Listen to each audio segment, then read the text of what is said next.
मन घेऊन राहिलो तर आमच्याकरता खूप सोपं आहे.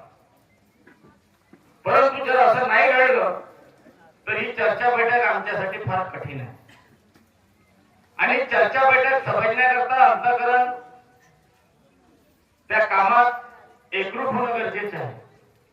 या चर्चा बैठकीमध्ये 4 तत्व 3 शब्द 5 नियम आम्हा सेवकांना आलेले वेगवेगळे अनुभव, आमच्या महानतेगी बाबा झुंजूजींनी केलेले कार्य, घेतलेले कष्ट, केलेला त्याग, आमच्या मातोश्री आई वाराणसी आईने बाबाला दिलेली साथ, सकाळची विनंती आणि सायंकाळची प्रार्थना, याच्या व्यतिरिक्त दुसरं काही नाही.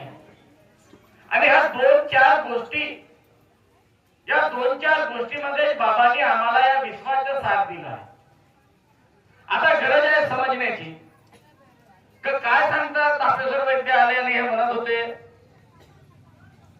सकाळची विनंती सायंकाळची प्रार्थना, 4 तत्व 3 शब्द 5 नियम,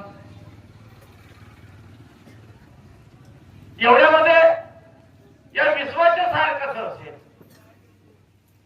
कारण आजपर्यंत आम्ही ऐकलं, प्रवचन ऐकले, कथा ऐकल्या, बरोबर आहे, वेगवेगळ्या माध्यमातून ज्ञान अर्जन करण्याचा प्रयत्न आम्ही केलं, पण ती पद्धती मात्र फार लांबलचक होती.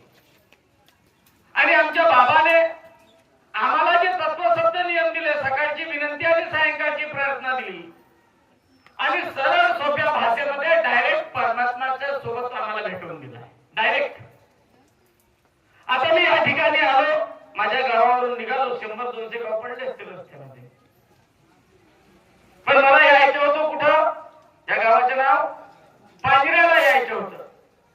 त्याच्यामुळे मला बाकीच्या गावाचे लक्षात नाही राहिले. माझ्या लक्षात एकच गाव होतं. कोणता? पांजरा. मेरे को कहा जाना है पांजरा. त्याच्यामुळे मधात किती गाव आले ना किती गेले हे मला माहित नाही.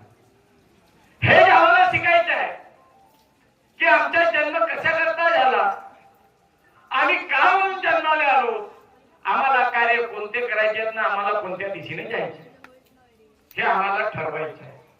आणि मला माहित आहे इकडे गुरुबेले साहेब आहेत, आमच्या मंडळाचे डायरेक्टर आहेत, इकडचे मार्गदर्शकही खूप आहेत, हुशार आहेत, सगळ्याची एकी आहे, एकता आहे. बाबाचे गुण तुमच्या वागणुकीतून आम्हाला दिसून राहिले, अनुभवून राहिलो आम्ही.